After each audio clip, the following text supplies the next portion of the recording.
my neighborhood, everybody was watching Sopranos Sunday night. It was just and then it was like the Monday morning cooler talk, just like football. It was Yeah. Sunday football and the Sopranos episode from the night before. That was the cooler talk. And you're telling me that show it depicted life then, right? It's a good Yeah. representation. I mean, to a degree. I mean, I was in Brooklyn. I was in a neighborhood. Mm-hmm. My neighborhood was sort of like, I don't know, kind of like Bronxdale. Mm-hmm. Sopranos is, he lives in the suburbs. He got money. Yeah. It's a little bit different. His kids are a bit Americanized.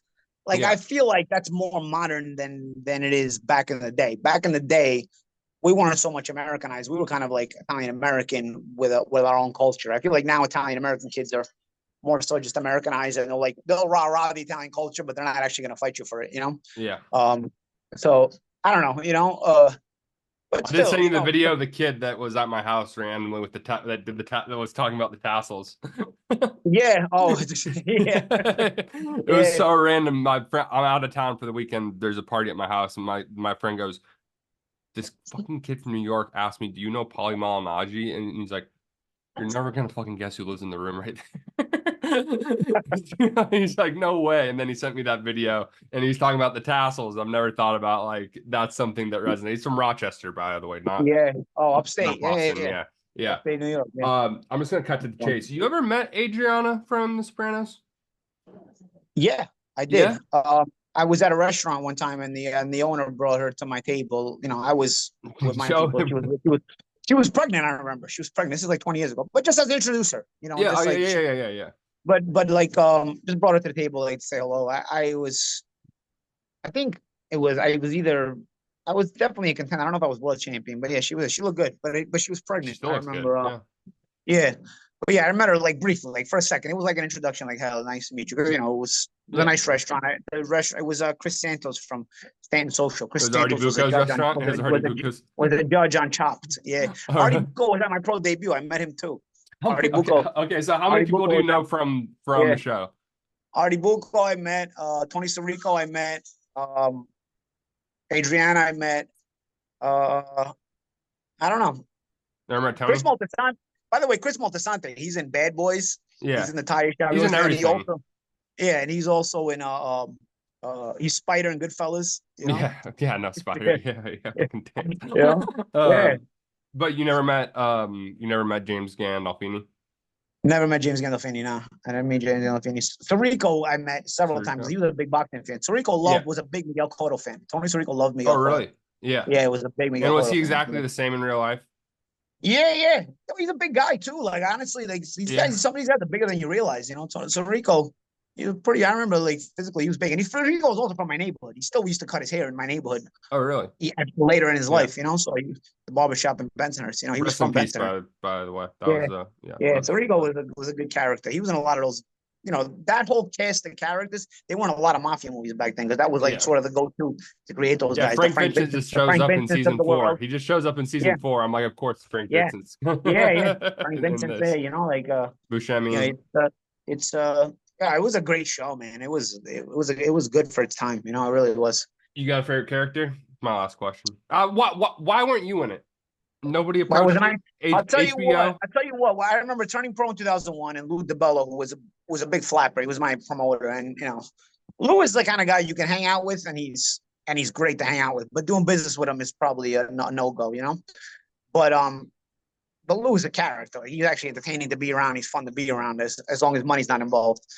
But I remember when he was trying to sign me, one of the first things he told me, because he had just left HBO, he was the vice president of HBO Sports. He told me, we can do a lot. He was trying to impress me to sign me. I just won the U.S. National, so he was giving me his spiel about why I should sign with him.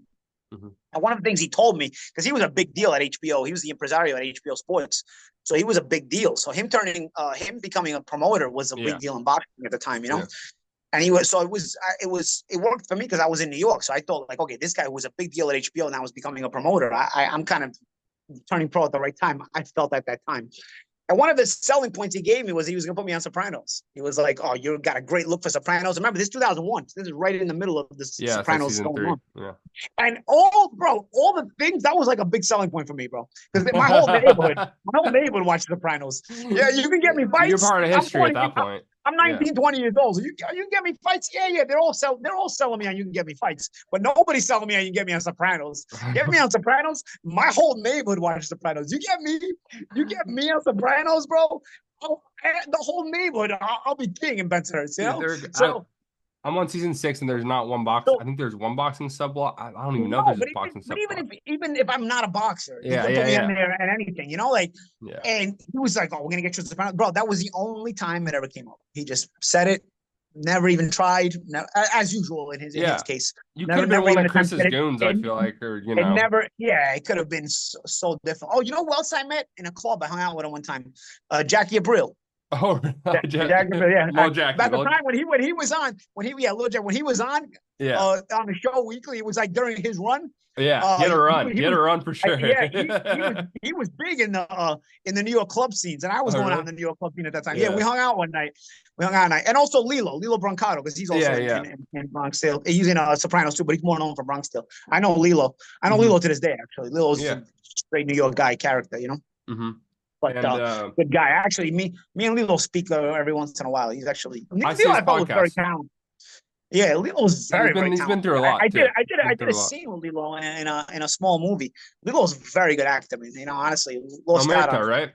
Yeah. No, not Omerta. Lilo was not an Omerta. Lilo has this movie has not been released yet. I think Lilo is working on getting the rights to it or something. Yeah. We spoke about it recently. It may come out. It's it's sort of a horror movie actually, but I have a scene with him. Actually, the scene is on my Instagram somewhere down the page. Okay. Somewhere down the page, the scene is yeah. But yes, I met Lilo, I met Jackie Abril. When I met Jackie, I remember, like, you know, he was very popular at the time I met him, bro. A lot of people were coming up to him in the club. I remember, I think the club was Lot 61 or Gustavino's. These clubs aren't exist anymore in New York, but I remember I met him either in Lot 61 or Gustavino's, and we hung out for like an hour. And but yeah, it was cool. Interesting, man. That's awesome. Yeah. But only because at the time, like if I see you now, he hasn't really been in anything else. I wouldn't recognize him. But at the time, so you see him every week on that show. It was a big deal. He was a big deal. And then Ralphie, I got to the Ralphie episode, and then I'm on season 6 now, so I've been through it all. It gets crazy. I forgot to ask you one thing that we'll kind of just segue into the end of the show as we go. Is Sopranos the best? Well, we'll end with, is Sopranos the best Italian American show of all time? It's got that's without a question. And people always complain like, oh, it depicts Italians in a bad way, this and that. Let me tell you something, bro. Organized crime, quote unquote, is what keeps our neighborhoods Italian. When you eliminate that element of our neighborhoods, the Italianness ends in our neighborhoods. Okay, so just to let you know. The invasion and the end of a neighborhood ends when you eliminate that element. So a lot of times the bad in that, and I don't know, maybe this is politically incorrect. The bad in that is usually exaggerated. And there's a lot of good that people don't talk about in that, okay? But your government, because always remember, your government is the biggest organized crime faction. And the only reason they eliminate all the other organized crimes is they don't want competition. It's not that it's not good versus bad. They just don't want competition. And they control the media. When you control the media, you can make people feel like you're the good guy and the other side is the bad guy. But the only reason they want to eliminate it is because they don't want competition. Your biggest organized crime faction is the government. So I will tell you my life experience, and yes, it's not all black or it's not all white. It's always a gray area. But in my experience, the Italianness of neighborhoods were protected by that. And once that's eliminated, it's the end of a neighborhood. That's why you have no more Italian neighborhoods.